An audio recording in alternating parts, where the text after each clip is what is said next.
When people talk about relationships at work, the conversation often gets uncomfortable. It veers into politics, networking, or even likability. And many capable rising leaders instinctively pull back. They want their work to speak for itself. They want advancement to feel merit based, and they worry that focusing on relationships somehow cheapens their accomplishments. But fortunately or unfortunately, that's not the reality. The reality is that careers don't advance in isolation, they advance inside systems. And systems move based on trust, information flow, and perceived risk, all of which are shaped by, you guessed it, relationships. This doesn't mean your career is about being popular or ingratiating. It means that if the right people don't understand your value, your work will stall no matter how good it is. Let's start by reframing what we even mean by relationships. We're not talking about grabbing coffee endlessly or making small talk at the water cooler. We're talking about who has context for your work, who trusts your judgment, and who can credibly speak about you when you're not in the room. Those three things matter far more than how many people know you. It's about quality of relationships, not quantity. One of the biggest misperceptions is that you need to build relationships with everyone, but you don't. In fact, trying to be broadly liked can dilute your impact. What you need is a small, intentional relationship portfolio. There are three categories of relationships that consistently shape career trajectories. The first and most important is your relationship with your direct manager. Now, this may seem obvious, but it's also actually the most commonly underinvested relationship.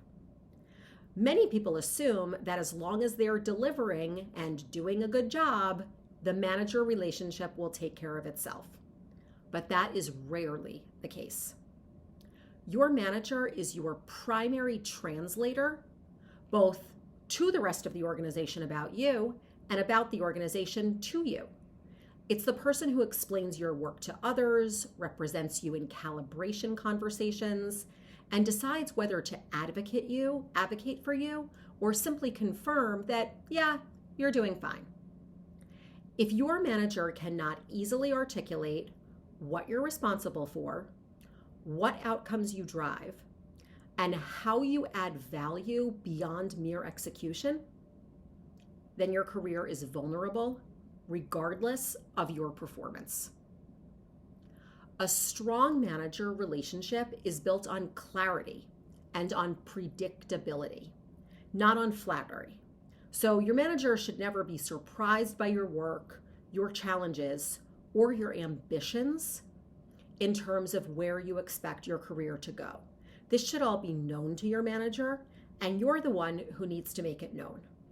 So this means proactively sharing what you're prioritizing and why, what's working and what's at risk, and where you need decisions or support. It also means helping your manager help you. When you frame your work in outcomes and connect it to priorities, you're giving your manager language they can reuse. And that is how advocacy happens. The second critical category is peer relationships. People who sit alongside you, who are lateral to you on the organizational chart. Peers are often underestimated in career conversations because they don't usually make the formal promotion decisions, but they influence them constantly. They're talking to their bosses about you, and their bosses and your boss are in those same talent calibration conversations. So peers matter because they're the ones leadership ask informally, what's it like working with her? Can he handle more scope? Does she think strategically or just execute? So there's some subtlety there as opposed to the relationship with your manager. If peers experience you as being collaborative, reliable, and clear, especially under pressure, that perception travels upward. If they experience you as territorial, unclear, difficult to work with, that often travels, and often even faster. Strong peer relationships aren't about being agreeable. They're about being dependable and respectful of shared goals. They're built through clear communication, follow-through, and a willingness to solve problems jointly rather than defensively or in this proprietary way where you own this and I own that. One of the best peer strategies is being the person who connects the dots across the organization. So when there's overlap between teams, surface it. When there's conflict, name it early. When someone else's work intersects with yours, proactively align the plans. Peers remember who makes collaboration easier, and that memory has a compound effect when it matters. The third category, and one that many people avoid, is relationships with more senior leaders who influence decisions. These aren't relationships you build through constant interaction, and in fact, in this case, overexposure can backfire. These relationships are built through well-timed, strategic visibility and consistent signals of judgment and executive presence. Senior leaders don't need details. They need confidence. They need to know that when something touches your area, it is handled thoughtfully.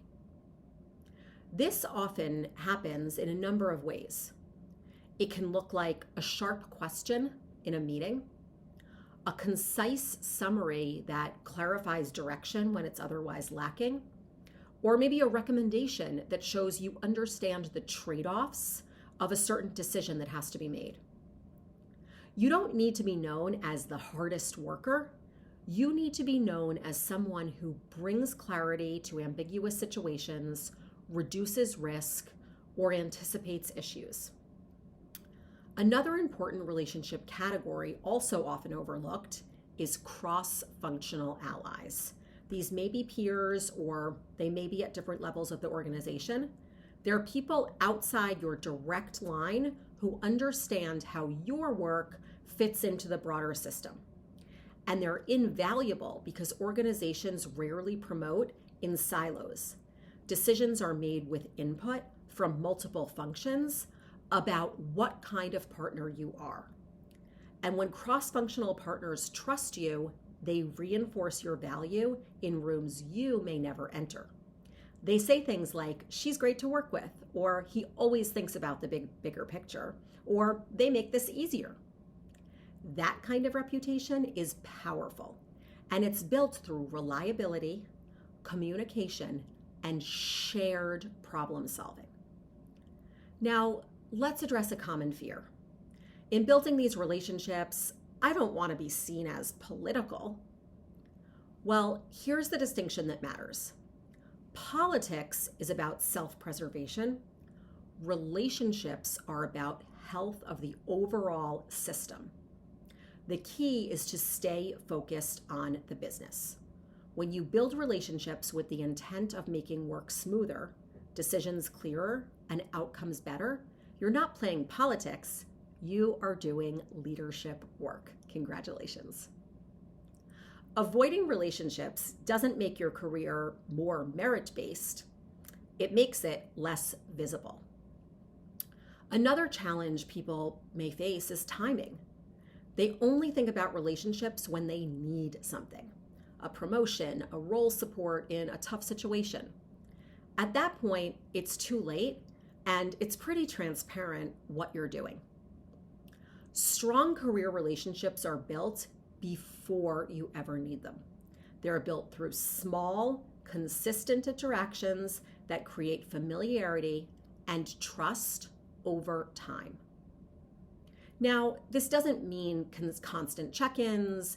It means occasional touch points that are purposeful. That might be sharing context, aligning priorities, offering help, or simply staying connected. And don't be afraid to ask for help when you need it, but make sure the relationship doesn't feel transactional. If you're wondering where to start, ask yourself 3 questions. Who influences decisions about my scope and my growth? Who needs to trust my judgment for me to move forward? And who experiences my work most closely? These answers form the foundation of your relationship strategy. Finally, it's important to understand that relationships do not replace results. They amplify them. Your results are your results. Your relationships are about who knows about them and to what extent. Your work still has to be strong. Relationships don't compensate for poor performance, but strong performance without relationships, well, that often stalls. The people who advance aren't always the most talented in the room, although they may be. They're the ones whose talent is understood, is trusted, and is reinforced by others. If you want your career to move forward, stop thinking about relationships as optional or transactional. Think about them as the infrastructure that allows your work to travel.